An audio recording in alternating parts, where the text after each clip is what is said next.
agua, van por el oro, van por la selva, van por esclavos, por el petróleo y destruyen todo lo que amenaza el libre mercado. Póngale ojo, tenga cuidado, póngale ojo, tenga cuidado, póngale ojo, tenga mucho cuidado,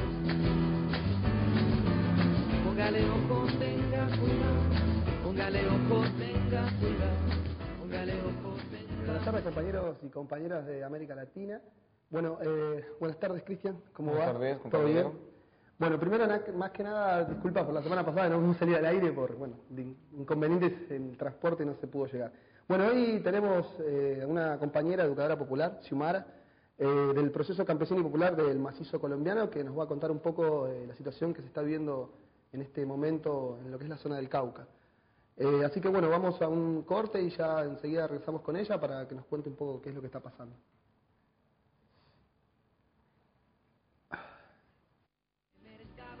Póngale ojo, tenga cuidado, póngale ojo, tenga cuidado, póngale ojo, tenga mucho cuidado, póngale ojo, tenga cuidado, póngale ojo, tenga cuidado, póngale ojo.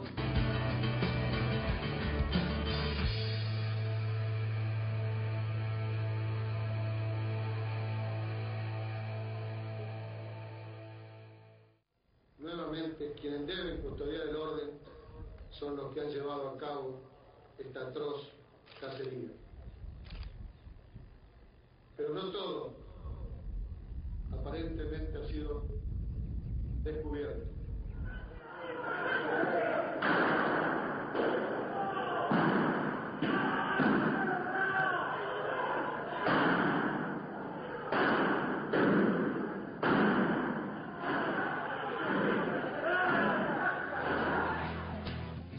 Se fue uno, se quedaron todos que son uno, y uno que no es nada sin el todo.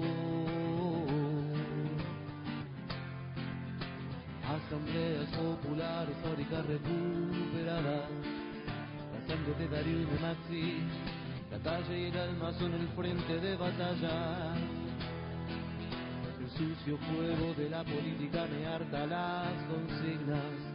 Sobrevivir. Un poco la idea es hablar sobre este libro que publicamos en la editorial El Colectivo, un proyecto muy querido y muy importante para nosotros. Hablar sobre este libro y hablar sobre Darío Santillán y Maximiliano Costecchi en un homenaje a los compañeros caídos. Un poco empezar por el 26 de junio del 2002. Aquel 26 de junio que todos recordamos, cuando la muerte se abría paso por las calles de Avellaneda, esas calles que se hacían cacería y veíamos los cartuchos rojos caer sobre el piso, ese día en que el poder dictó la orden y los verdugos cumplieron, ese día en que el abismo se hizo para todos nosotros y nosotras. Yo, como padre Darío, no me entiendo más que, como dije anteriormente, orgullo del padre Darío. Y el hecho de que él haya perdido su vida o lo hayan matado tan cobardemente también ha marcado, me parece, un quiebre en muchas cosas, ¿no? Por ejemplo, antes de Darío la sociedad tenía un prejuicio hacia lo que son los movimientos piqueteros, y después del asesinato de Darío y de Maxi es como que los medios entraron a abrir un poquito más y ver qué es lo que se construye hacia adentro, ¿no? Y ahí se descubre un montón de cosas de los movimientos ocupados, como la contención de la gente que no tenía trabajo y se quedaba sin trabajo, como la contención la tenía que hacer el gobierno nacional o provincial, la terminaban haciendo los movimientos ocupados. Entonces ha servido para que Duhalde también se haya ido, lamentablemente. A 9 años de la pérdida de Darío, todavía estamos esperando que la justicia lo encarcele una vez por todas y termine por irse en la cárcel. La mano que me mata no me llega ni al límite más bajo de mi hombría, aunque me arrastren rojo en las veredas con una flor vieja, sangre fría, y necesito un canto piquetero que me devuelva la voz silenciada. Póngale ojo, tenga mucho cuidado, póngale ojo, tenga cuidado, póngale ojo, tenga cuidado. estamos con la compañera Xiomara, muchas gracias por venir, estar acá y contarnos un poco qué es lo que está pasando. Bueno, ¿cuál es la importancia que tiene el Cauca y por qué es que hoy está tan en boga la situación que está pasando en esa zona, digamos? Bien, el Cauca se encuentra ubicado en el sur del Gran Colombia. El suroccidente colombiano lo atraviesan dos grandes cordilleras, la cordillera central y la cordillera occidental, lo cual hace que se encuentre el corazón de estas dos cordilleras, que se convierte en la estrella fluvial más importante de Colombia, porque nacen los dos principales ríos que atraviesan este gran país. Pero además porque es un lugar geoestratégico para los intereses económicos de esas grandes transnacionales, de las cuales vamos a hablar seguramente más adelante, aprovechando pues todo lo que está sucediendo en el norte del Cauca, que es Toribío, Jambaló, Tacuello, Caldón. Entonces, al ser un departamento ubicado en este lugar, pues por supuesto tiene intereses de tipo económico, ¿cierto? Y para esto la mira del departamento del Cauca tiene que ver con megaproyectos de extracción minera y por supuesto la lógica estratégica del Estado de Álvaro Uribe Vélez y en continuación ahora de Santos, con toda la estrategia de la política de seguridad democrática y progreso, ¿sí? Que tiene que ver con generar todo un andamiaje de tipo militar en la instalación de bases militares en Colombia para garantizar o blindar esto que ya habían planeado económicamente con todo el proceso de las multinacionales de explotación y exploración minera. Entonces, se genera como un clima en clave de seguridad para que la gente, ¿cierto?, pueda reconocer que no es tan peligroso andar las carreteras en Colombia, y más el Cauca, que históricamente ha estado tan estigmatizado porque es una cuna importante de luchas sociales, pero también armada, ¿cierto? Y se genera todo un andamiaje que no es nuevo, ¿sí? Viene desde el gobierno de Uribe, en clave de progreso, ¿sí? Entonces, cuando se instalan, pues, lugares militares, ¿cierto?, principalmente las cabeceras municipales poseen hostigamientos, ¿sí?, permanentes, y por supuesto hay niños, hay mujeres, hay ancianos que están ubicados en estas zonas, y si usted escucha una tatucada o un tiroteo, pues usted no puede estar tranquilo, ¿cierto?, porque se altera absolutamente todo. Pero además que lleguen los militares a una zona, ¿cierto?, particularmente la que vamos a hablar hoy, que es Toribío, hace que las relaciones, digamos, con los militares vienen procesos de prostitución, de alcoholización y de ciertas conversaciones también con pobladores del lugar, ¿sí? Y eso hace, digamos, que las relaciones vayan cambiando y va generando todo un acondicionamiento. Entonces, es parte para decirte que el Cauca es estratégico por la biodiversidad, porque se encuentra el Pacífico, el litoral pacífico, porque se encuentra cerca de las zonas del norte, ¿cierto?, del norte y sur del Valle del Cauca, y porque tiene que ver con un proyecto de extracción económico, políticamente claro para el gobierno, ¿sí? Bueno, igualmente es claro que tampoco es una práctica que se concentre solamente en esa región, sino que es una práctica que vemos que se implementó a todo el territorio nacional, ¿no? Que desafortunadamente esa lógica, como nosotros hemos venido trabajando incluso aquí desde este espacio, una lógica de acumulación por despojo, una nueva acumulación originaria donde se implementan todo un andamiaje bélico o violento para hostigar a las poblaciones que están justamente en estas localidades tan estratégicas en cuanto a lo que vos decías, la biodiversidad. La zona del Cauca particularmente, incluso hace mucho tiempo hablábamos de una masacre que hubo en el Naya, ¿sí?, sobre todo, y cómo era visto el Naya, en un análisis que se hacía obviamente del territorio, de la biodiversidad que había, eran los territorios donde más, digamos, riqueza natural había, donde más llovía y donde las tierras estaban mucho más fértiles. Entonces todos estos territorios tienen justamente estas características, ¿no? Y por eso los capitales transnacionales intentan ingresar en esos territorios, ¿no? Ahora, esos territorios están ocupados no solamente, digamos, por campesinos, o sea, hay organizaciones campesinas, hay indígenas, afrodescendientes también en una gran cantidad, que están dispersos, digamos, particularmente en el Cauca por todo el departamento.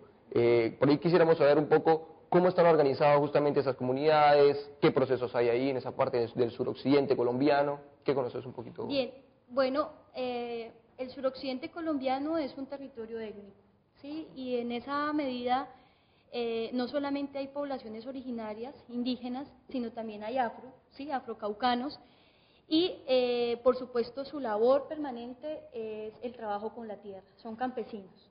Entonces, en este sentido, no es cualquier territorio, es un territorio con biodiversidad, a nivel de fauna, ¿sí? De vegetal, animal, y también con una riqueza en términos culturales, donde encontramos poblaciones indígenas que hablan lengua materna, que parte de la estrategia de expropiación significa que esta gente no pueda castellanizarlos para que dejen de ser lo que son, ¿cierto? Desde su identidad. Entonces, como dos elementos importantes. Lo otro es que están ubicadas en las zonas que son la mira de los procesos económicos más fuertes a nivel transnacional. Entonces, la Anglo-Ashanti, la famosa quedada, se encuentra no solamente al sur del departamento, donde está el macizo colombiano, donde viven comunidades yanaconas, también afros y también campesinas, sino que también, ¿cierto?, pone recursos para el lugar del cual estamos hablando hoy, que es Toribío, ¿sí? Y la famosa quedada hace exploración y explotación de minas de oro. Pero también están otras multinacionales, ¿cierto?, que tienen que ver con la extracción de polimetales. Entonces, digamos, el lugar de la ubicación, por estar cerca al Huila, por estar cerca al Tolima, y también una vía hacia el mar, hace que la estrategia del país borre ese punto negro hacia los intereses económicos. Y borrarlo significa, ¿cierto?, generar procesos de militarización en esos lugares y en los cascos urbanos particularmente. Entonces, lo que se viene dando desde julio, ¿cierto?, la semana del 10 de julio, es un llamado, lo hemos dicho así, a un genocidio a la población indígena, porque, digamos, cuando a ti te bombardean desde el cielo, tú no sabes a dónde cae todo eso que bombardeas. Entonces, desconoces una población infantil, ¿cierto?, de mujeres, y no son cualquier tipo de mujeres, ni de niños, ni de mayores, sino población nasa-yugo-hablante, ¿sí?, que son mayoritariamente muchos en el territorio y que en esa localidad tienen aferrado lo que es ser indígena, ¿sí? Entonces, digamos, la última semana, al conocer lo de la movilización, ¿cierto?, que comienza el viernes, empiezan a matar matan a un mayor, ¿cierto?, un médico tradicional. Fuera de eso, llegan y tirotean y queman la casa de una persona que es muy importante en el norte, ¿sí?, un consejero muy importante. Entonces, son actos que generan terror, ¿cierto?, ahí sí no son terroristas, a la población, ¿cierto?, de moverse libremente en ese lugar. Entonces, lo que está pasando en el Cauca es un momento histórico para Colombia, y es un momento histórico porque el Cauca pare las principales organizaciones sociales a nivel histórico, y porque siempre ha puesto el pecho y ha puesto muertos, y en donde ese pulso, ¿sí?, se haga metodológicamente, como los indígenas lo están pidiendo en este momento en el Congreso, va a ser una punta de lanza histórica en Colombia. Y no es cualquier cosa lo que se está jugando, ¿sí? Entonces, digamos, es estratégico, el lugar donde se encuentran es muy importante, y pues hay que hablar de ello, y este espacio es el adecuado para hacerlo. Ahora, ¿se han roto las conversaciones que había con el gobierno de Santos? El día viernes se comienza la asamblea permanente, ¿verdad? Comienza en el resguardo de la María Piendamó, que es un lugar históricamente de conciliación, ¿cierto? Y hay un ejercicio de que vayan personas, consejeros mayores, a la gobernación del Cauca, ¿sí?, instalada en Popayán. Llegan todas estas instancias y Santos le dice a su ministro del Interior, Rengifo, que él no se va a hacer presente, ¿sí? Porque él solo se va a hacer presente cuando se firme el COMPES, que es una distribución de dinero a la población a nivel social y comunitario. Cuando lo que se está pidiendo es todo un pulso político en clave de la desmilitarización de su territorio y hacer valer la justicia, ¿cierto? La justicia propia. Entonces, no estamos hablando de cualquier diálogo, ¿sí? Estamos hablando de algo concreto que tiene que ver con salgan los militares del lugar, salgan los actores armados que están en el lugar, porque queremos defender el territorio, se metieron en nuestra casa y tenemos la autodeterminación de los pueblos. Déjenos hacer que nuestros planes de vida, ¿sí? Se hagan reales, como han venido siendo, y ambos bandos fuera de nuestros territorios, ¿sí? Entonces, el hombre solo se va a hacer presente cuando firme el COMPES y hace caso omiso de la pelea política de la cual hoy, ¿cierto?, es latente en Colombia. Sí, hay un claro interés entonces con el interés nacional, no en ese caso en el tema de la firma del COMPES. El COMPES sería como el consejo que determina cuáles son las partidas presupuestarias que emite el gobierno para los planes de desarrollo, básicamente para el Plan Nacional de Desarrollo que viene del Departamento de Planeación Nacional, justamente. No, es todo un conjunto de políticas económicas que tiene el país, obviamente en vía de la transnacionalización y desnacionalización de los recursos que atentan justamente con la soberanía política, económica, alimentaria, entre otras, que podemos, empezar a evidenciar en todo este proceso, ¿no? Por supuesto. Cuando hablamos de actores armados, estamos hablando también del paramilitarismo. ¿Cuál es la relación que hay, o sea, la forma represiva que el Estado tiene, esos vínculos? Porque se habla mucho sobre falsos positivos y vínculos que ha tenido el gobierno de Santos, también de Uribe, con esos grupos también intervienen en el Cauca, en esa zona. Los grupos paramilitares están en lugares donde están las poblaciones afro, que son también mayoritariamente lugares de explotación minera, socavones, ¿sí? Niños a temprana edad trabajando en las minas, a veces quedan atrapados en estas minas. Por supuesto, el paramilitarismo también hace parte de esa política de seguridad. No usan el camuflado institucional, pero sí están dentro del territorio. Y, digamos, con lo de los falsos positivos, por supuesto, hace una semana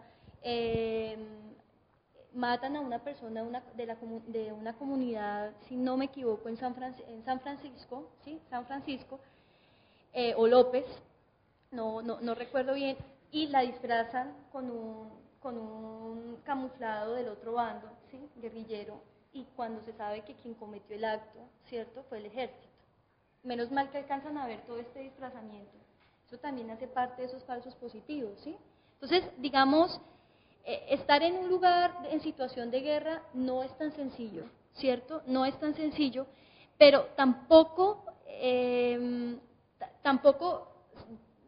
yo te puedo compartir que se ve con buenos ojos ese pulso que quiere hacer el gobierno de no firmar el COMPES cuando realmente lo que se está peleando es una salida, ¿sí? Y un planteamiento metodológico de tipo negociado hacia lo que está pasando en los territorios. 15.000 personas se movilizaron el viernes, ¿cierto? Venían desde el trapecio amazónico pidiendo lo mismo, ¿sí? Pidiendo desmilitarización. Y todas las poblaciones indígenas saben que lo que está comprometiéndose aquí es la extracción minera. Y cuando a ti se te meten en la casa, tú tienes derecho a protestar y alzarte, ¿cierto?, con berraquera con respecto a lo que está pasando. Porque para ellos el territorio es su casa. Y cuando a usted se le meten en la casa y le matan lo que más quiere de su casa, las gallinas, el marrano, pues usted, ¿cierto? Hay unas maneras de operar en el lugar. Entonces, digamos, en ese sentido, no hay que desconocer cuál es la pelea y que es una pelea histórica. Desde el 91 en el Cauca se viene generando todo un proceso de movilización social, de parte de los campesinos en el macizo colombiano, de parte de las organizaciones indígenas y también afrodescendientes, en clave de reivindicaciones comunes. Se está hablando de procesos alimentarios, porque nos están fregando con el problema de semillas. ¿Cómo así que se patenta la vida? Cuando te patentan una semilla, te patentan la vida. Pero además, no es solo eso, te quitan la posibilidad de decir de que esa semilla, sea la variedad que sea, es tuya, porque ya la tiene la CIA agropecuaria, que es el CIAT, que se encuentra ubicado en las zonas del Valle del Cauca, donde tienen el banco de germoplasma más grande de Colombia. Entonces, cuando eso pasa, ¿qué quiere decir? Es un ejercicio de expropiación. Dos, otra reivindicación importante, ¿sí? Tiene que ver con la desmilitarización. Colombia, ¿sí?, tiene la mayoría de bases estadounidenses. ¿Y quiénes son la carne de cañón? La sociedad civil. Bala entra, bala sale, ¿verdad? Y lo otro tiene que ver con el ejercicio de respetar, ¿cierto?, lugares que sí son ricos en biodiversidad. Y, digamos, cuando yo le digo no a la minería, tengo todo un ejercicio de respeto hacia la vida y el respeto hacia la naturaleza, y cuando yo soy parte de esa naturaleza, pues que a mí no me vengan a explorar ni a explotar nada, ¿sí? Porque es que detrás de la explotación y de la exploración vienen todas las consecuencias biodiversas para sacar un granito de oro. Bueno, muy interesante. Vamos a un corte y ahora seguimos charlando acá con la compañera de lo que está sucediendo. Póngale ojo, tenga cuidado. Póngale ojo, tenga cuidado. Póngale ojo, tenga mucho cuidado. Bueno, continuamos aquí en Nuestra América en Lucha con la compañera Xiomara. Nos estaba comentando una particularidad del conflicto, el gran conflicto social y armado que acontece en Colombia, sí, que es justamente las luchas que están desarrollando los compañeros del Cauca, los pueblos indígenas, campesinos y afrodescendientes. Durante todos estos días han habido diferentes jornadas también incluso de debate entre las comunidades a propósito de todos los acontecimientos recientes y toda esta lucha por lo que vos decías, la desmilitarización del territorio, por la soberanía, ¿sí?, por la misma vida, ¿sí?, y por el rechazo a las transnacionales que están tratando de introducirse en ese territorio con toda la lógica que va acompañada con la violencia del Estado. Ante esto se ha hecho un llamamiento para que entre todo el departamento no haya como una perspectiva de unidad, ¿sí?, para unificar justamente esa lucha y esas reivindicaciones. Contanos un poquito de eso. Se ha planteado una mesa de concertación, ¿sí? Claro. Pues cuando hablamos de generar todo un ejercicio de mesa de concertación, hablamos de que se convocan todas esas organizaciones populares. Y lo popular no solamente conglomera a los destechados, ¿sí?, personas de ciudades, producto de desplazamiento campo y ciudad a causa de la guerra, sino todo lo que son organizaciones campesinas, indígenas, afrodescendientes y también de ciudad, ¿cierto?, que se encuentran en este momento pidiéndole al gobierno aquellas cosas que no ha cumplido, ¿sí?, aquellos ejercicios de tipo social, político y económico en donde sistemáticamente él no ha cumplido. Entonces, digamos, el llamado un poco es, va a existir una gran movilización, ¿cierto?, en Colombia, que conglomera no solamente organizaciones populares del suroccidente colombiano, sino de toda Colombia. Entonces, caminar la palabra, ¿cierto?, significa caminar reivindicaciones que nos afectan en conjunto, y si caminando se va a escuchar la voz, y si caminando se va a hacer que el ejercicio mediático que han hecho, ¿sí?, muy bien los medios de comunicación, sea superado por esto que se mueven en la movilización, es celebrado, hay que hacerlo y hay que unirse a esto. Entonces, digamos, lo popular conglomera otras organizaciones y en ese sentido hay que apuntarle a esto y hay que acompañarlos. Sí, lo fundamental que es la movilización social, ¿no? Que es un tema que nosotros venimos también impulsando desde acá, de todo este espacio. Igual es importante también, por ahí ir mellando un poquito más adentro, el hecho de que también esa movilización debe ir acompañada de poner en agenda el tema del conflicto social y armado, ¿no?, planteándose una solución política, ¿sí?, al conflicto mismo, ¿sí? Como que tratando de no poner en primera plana una neutralidad del territorio, sino todo lo contrario, ¿no? Traer justamente ese debate, bajarlo a las comunidades, como le decían en un último comunicado, ¿no? Al señor presidente, que si tiene la llave para la paz, bueno, que la entregue a la población civil para que desde el sector civil, desde las comunidades mismas, de las comunidades campesinas, se discuta, ¿sí? Se discuta el tema del conflicto. Otro tema me parece importante por ahí tocar, que incluso ya podría ser para cerrar, es el tema de las zonas de reserva campesina, ¿no? Que también es un tema que está en disputa porque tiene que ver también con una cuestión legal de que el gobierno reconozca las zonas de reserva campesina, ¿sí? Y por otro lado que hay varias prácticas en el mismo Cauca de esas mismas zonas de reserva campesina que también obviamente tienen estas mismas reivindicaciones, no contra la transnacionalización, contra la militarización y por una solución política al conflicto social armado. Por supuesto, digamos, las zonas de reserva campesina es un tema muy importante porque es reconocer al campesino como un sujeto político e histórico. Pero sobre todo tiene que ver con el problema de tierras que todavía en Colombia no se ha transformado. Y cuando te estoy hablando de esto es tan importante que la tierra no, lo que se está peleando es no extranjerizar ciertos territorios, porque cuando yo extranjerizo, utilizo un predio para arrendar y explotarlo, sea agrícolamente o mineramente, y poco a poco voy sacando esos pobladores para unos intereses transnacionales. De otro lado, reconocer que existe una identidad propia de ser campesino, una forma de ser campesino y campesina, que tiene que ver con una relación hombre-naturaleza que es invaluable y que ningún proyecto transnacional y de extranjerización, ¿sí? tiene en la mira para que continúen. Hay que expropiarlos de su tierra y es mejor, fíjate lo complicado de la institucionalización. El Estado, con los planes de escuela café, aquí meto al comité de cafeteros, genera todo un andamiaje de monocultivo en la producción de café orgánico, ¿cierto? Orgánico, para generar toda una forma de pensar a esos productores jóvenes que están tomando el tema, para ponerte un ejemplo, el tema del café, ¿sí? Como producción a gran escala. Entonces, digamos, nada es por casualidad, ellos tienen sus estrategias, ¿cierto? Ahora bien, los lugares de reserva campesina tienen muy claro qué es ser campesino y por qué yo laboro mi tierra de la manera artesanal y por qué no le apunto al monocultivo y no le apunto a la extranjerización y no le apunto a si haya un armado obligándome a que me salga del lugar, a salirme del lugar. Por eso te digo que el Cauca es un lugar histórico porque ha puesto muchos muertos. El Cauca es un lugar histórico porque, aunque exista la arremetida militar, continúan ellos allí, ¿sí? Y es un lugar de gente valiente y brava. Así que lo que pase en el Cauca, ¿sí? Durante estos próximos meses va a ser importante para la reconfiguración de la guerra en Colombia.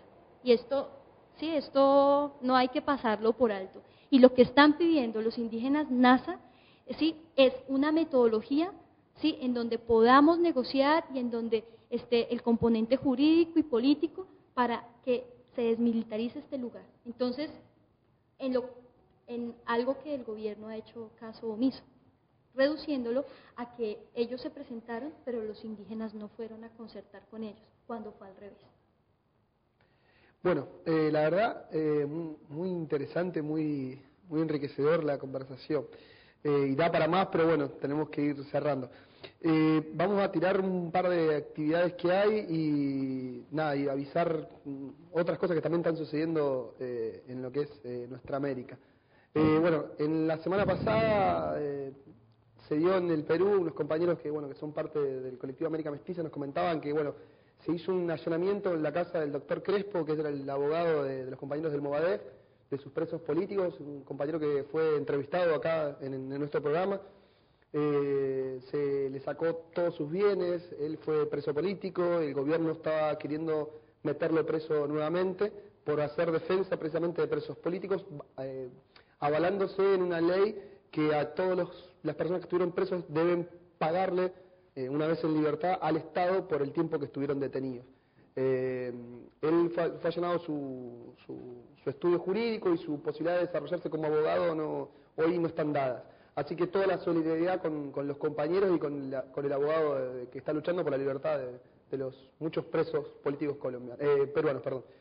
Mañana tenemos una actividad, Cristian, contanos un poco. Sí, una gratificante visita, sí, de nuestra compañera miembro de la Junta Patriótica Nacional, Piedad Córdoba. Va a estar haciendo una conferencia en el Hotel Bauen, el segundo piso. Va a estar acompañada del politólogo argentino Atilio Borón, contándonos sobre el movimiento popular en Colombia. Quizá va a ahondar algo. Disculpa, que casualmente ella está teniendo problemas por haber ido al Cauca y haber estado ahí, le están queriendo hacer una causa. Claro, estuvo haciendo una caravana por la vida y por la soberanía en el territorio. Estuvo también ahí justamente en el núcleo duro del conflicto en el Cauca.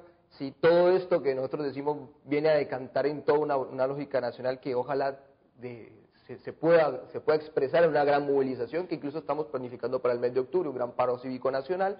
¿Sí? Y mañana entonces va a estar Piedad Córdoba acá en el Hotel Bauen comentándonos un poco de eso, un poco de esas luchas y un poco de cómo se desarrolla su proyecto dentro de la marcha patriótica también, como un camino a la independencia, la segunda definitiva independencia de lo que está aconteciendo en Colombia.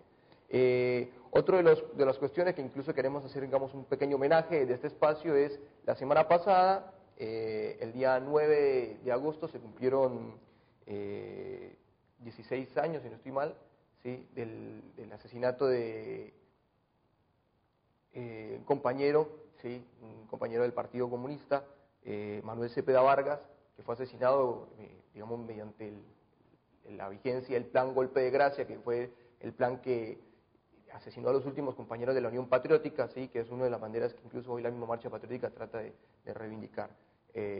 Bueno, a los compañeros, incluso al mismo Iván, hijo y hoy un ejemplar militante, queremos mandar nuestro saludo y queremos traer, digamos, nuestra memoria en su lucha. Y ayer incluso se cumplían también 13 años del asesinato de Jaime Garzón, ¿sí? Un abogado, periodista colombiano también que de una manera muy suspicaz, con un humor político y bien nacido, se dedicó también en vida a criticar, a denunciar también esa oligarquía recalcitrante y esa derecha recalcitrante del país, de una manera incluso particularmente muy visionaria, sobre todo cuando hablaba del señor Álvaro Uribe Vélez y su séquito, ¿no? Bueno, la verdad, de vuelta muchas gracias. Hasta la semana que viene y como siempre a seguir luchando y hasta la victoria siempre, compañeros.